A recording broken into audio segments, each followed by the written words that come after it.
There are countless acts of bravery, selfless courage, and distinguished conduct that our men and women of the armed forces have demonstrated throughout the history of the United States military. More than 3,500 Medals of Honor have been awarded since its inception, but only 19 men have earned the military's highest award for valor twice. The most notable two-time Medal of Honor recipient was Dan Daly. Daly received his 2 Medals of Honor for actions in China and Haiti. He later became one of the most famous servicemen of World War I for rescuing wounded troops and single-handedly charging an enemy machine gun during the Battle of Belleau Wood.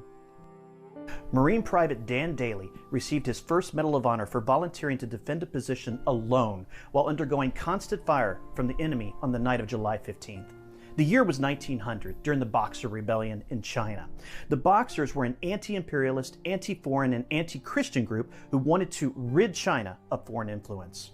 At one point during the uprising, the Boxers surrounded the foreign legations in Peking and laid siege to foreign diplomats, citizens, and soldiers of 12 nations, including the United States. Private Dan Daly and his captain found themselves alone defending the Tartar Wall. With the intensity of the Boxer attacks, it became obvious that they needed reinforcements. Daly, armed with a bolt-action rifle and bayonet, volunteered to hold the position while the captain went to find help. As is common in military operations, things did not go according to plan.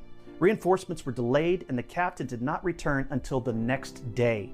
When they finally arrived, they found Dan Daly still patrolling the Tartar Wall. He had fought all night long, single-handedly repelling numerous attacks. He said he would hold the position, and he held. Marine Corps tradition says that they counted the bodies of 200 Boxers in front of Daly's position. For his heroic defense, he received his first Medal of Honor. 15 years later, now Gunnery Sergeant Dan Daly was fighting with U.S. forces supporting the government in Haiti against insurgents. On the night of October 24, 1915, in the Battle of Fort Dipity, he was part of a group of 35 Marines who were ambushed by a force of approximately 400 Haitian insurgents. He led one of the 3 groups of men during the fight to reach a nearby fort. For his valor and selfless courage, Dan Daly received his second Medal of Honor for conspicuous actions. Then, with the United States entry into World War I, Dan Daly was sent to France. At one point during the Battle of Belleau Wood in June 1918, Daly, now a first sergeant, was pinned down with his men and outnumbered by 2-1. His unit had been battling the Germans for hours, and many were beginning to lose hope. Recognizing that morale was sinking, Daly rose up and yelled out to his men, "For Christ's sakes, men, come on, do you want to live forever?" And then, in true Daly style, he single-handedly charged the machine gun placement and invigorated a successful attack that helped break the German lines and led to the American victory. His actions that day earned him a recommendation for yet another Medal of Honor, a record 3rd. Ultimately, he was awarded the Navy Cross for repeated deeds of heroism and great service.